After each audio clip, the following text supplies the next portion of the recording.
First and foremost, I'm going to give all praises, honor, and great glory to Yahweh, Bahashem, Yahweh Shai, Bahashem, Rakakwadash. Double honors to the apostles and elders of Great Millstone that rule well, and salutations to the elect pushing this truth to the four corners of the earth in truth and in sincerity. Right, in this particular video, I want to touch on the whole impeachment thing that's happening right now with Donald Trump and what I think it means. And through the spirit, I believe I'm correct. You know, you have, for those who don't know, you have one side that's saying, well, you can't impeach Donald Trump because he's no longer the president. And that right there makes sense because that's actually how that process works. You have another side saying, well, that part of the Constitution is ambiguous and we can't let him get away with what happened on January 6th. And also you have people saying, well, we started the impeachment process on January 13th, so we can still do it and it's legal, which is not, because he's no longer the president, so you cannot impeach him. Now, they're throwing around this they're throwing around this word ambiguous. What does ambiguous mean? Ambiguous of language, open to more than one interpretation, having a double meaning. So if they're saying a part of the Constitution is ambiguous, it's open to more than one interpretation, after they get this whole, if they succeed with this whole impeachment, then you have opened the door for them to say basically anything in the Constitution is ambiguous.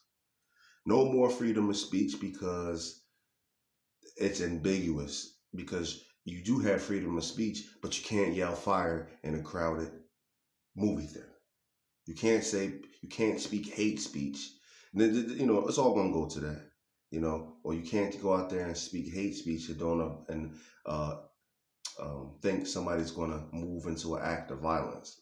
So they're going to say everything is open to interpretation. And ultimately, it's to attack the prophets and take Esau's guns away too in the process.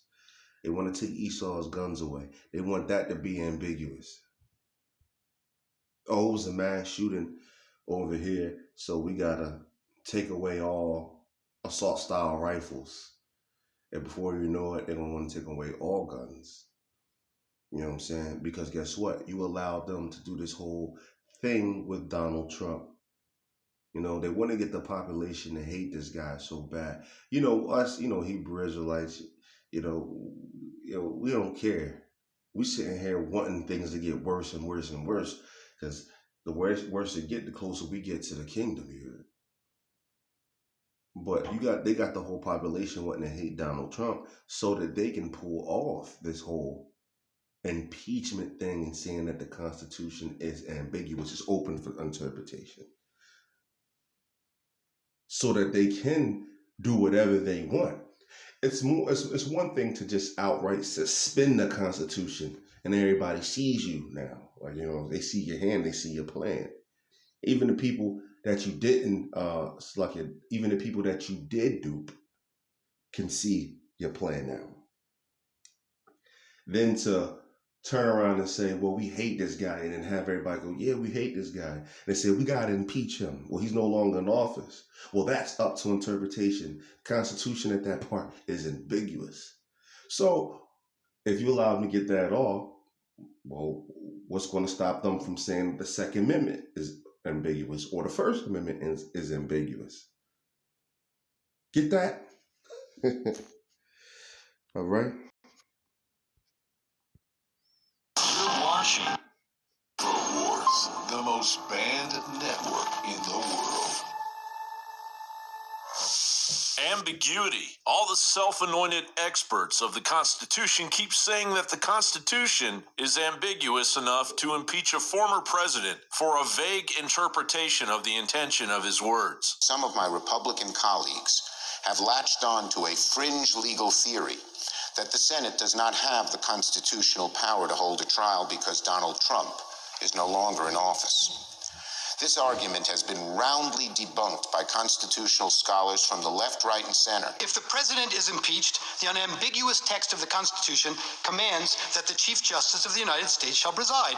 In this case, the Chief Justice clearly is not presiding. The constitutional text itself is ambiguous. It could be read one way or the other. Well, then wouldn't that mean that everything written in the Constitution is ambiguous and open to politically motivated interpretation? In particular, Article 1, Section 6 regarding the legislature reads, "The senators and representatives shall in all cases except treason, felony, and breach of the peace be privileged from arrest during their attendance at the session of their respective houses." That's right, privileged from arrest except for treason. Eric Swalwell, who has used his office to promote Beijing's talking points almost word for word.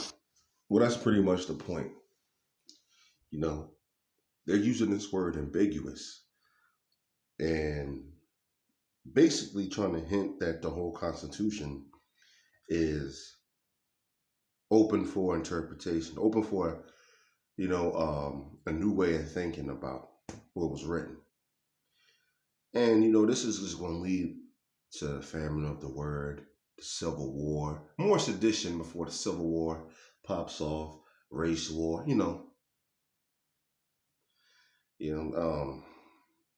yeah, that's pretty much the point. So I hope this was edifying. It's a short little video, but I hope it was edifying. And with that, I'm going to say shalom.